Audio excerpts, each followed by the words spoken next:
இங்கே ஒரு பொண்ணு சாமி கும்பிட்டு வரத்துக்குள்ள இவ செருப்பை யாரோ தூக்கிட்டு போயிடுறாங்க. செருப்பு காணோட டென்ஷனில் இவ இறங்கி வரும்போது உடச்சிருந்த தேங்காவை கவனிக்காமல் கால் வச்சிடறா. காலில் அடிப்பட்டு ரத்தம் வருது. அந்த ரத்தத்தை பார்த்து அவளுக்கு தலை சுற்றி கீழே விழ போகிற நேரமாக பார்த்து கரெக்டான ஹீரோ அவளை பிடிச்சிடுறாரு. காலில் மருந்து வச்சு விட்டாரு. இப்படியே 2 பேரும் பேசிக்க ஸ்டார்ட் பண்ணுறாங்க. 2 பேருக்கும் பிடிச்சி போய் 2 பேரும் லிவிங் டுகெதரில் இருக்காங்க. அப்போ ஒரு நாள் அந்த பொண்ணு ரூமை க்ளீன் பண்ணிட்டு இருக்கப்போ கபோர்டில் ஒரு செருப்பு இருக்குது. அது யார் தான் இருக்கும் அப்படின்னு தெரிஞ்சுக்க நினைக்கிறா. சரி, அவனுக்கு காஃபி எடுத்துகிட்டு போகிறப்ப கூடவே இந்த ஸ்லிப்பரை வச்சு எடுத்துகிட்டு போகிறான். ஆனால் அவன் அந்த ஸ்லிப்பரை கவனிக்காமல் காஃபி மட்டும் குடிச்சிட்டு நல்லா இருக்குன்னு சொல்கிறான். என்னை பார்த்தா பைத்தியக்காரி மாதிரி இருக்கான் அப்படின்னு சொல்லிட்டு அவன் டென்ஷன் ஆகி அந்த செருப்பை பற்றி கேட்குறா. அவன் அந்த செருப்பை பார்த்துட்டு இது யாருது அப்படின்னு யோசிக்கிறான். அதுக்கப்புறம் தான் அவங்க ஞாபகம் வந்து இது அவனோட எக்ஸோடதுன்னு. இதை கேட்டு அந்த பொண்ணுக்கு டென்ஷன் ஆகி ஏன் இன்னும் நீ உன்னோட எக்ஸோட திங்ஸ்லாம் வச்சிருக்கான்னு கேட்டு சண்டை போடுறா.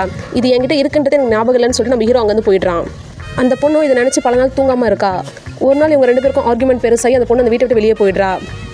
இதுக்கு ஒரு எண்டு கார்டு போட்டே ஆகணும்னு நம்ம ஹீரோயினுக்கு கால் பண்ணி கோயிலுக்கு வர சொல்கிறா. 2 பேரும் கோயிலுக்கு போகிறாங்க. போய் அந்த பொண்ணு எங்கே அந்த செருப்பை தொலைச்சாலோ அதே இடத்துல இந்த ஸ்லிப்பரை வைக்கிறாங்க. வச்சுட்டு 2 பேரும் சாமி கும்பிட போகிறாங்க. சாமி கும்பிட்டு வந்து பார்க்குறாங்க, அந்த இடத்துல அந்த ஸ்லிப்பர் இல்லை. அதுக்கப்புறம் தான் அந்த பொண்ணுக்கு நிம்மதியாகுது. இந்த மாதிரி கோயிலுக்கு போய் செருப்பு தொலைஞ்ச கதை உங்களுக்கும் இருந்தால் கமெண்ட்டில் எஸ்ன்னு கமெண்ட் பண்ணுங்கள்.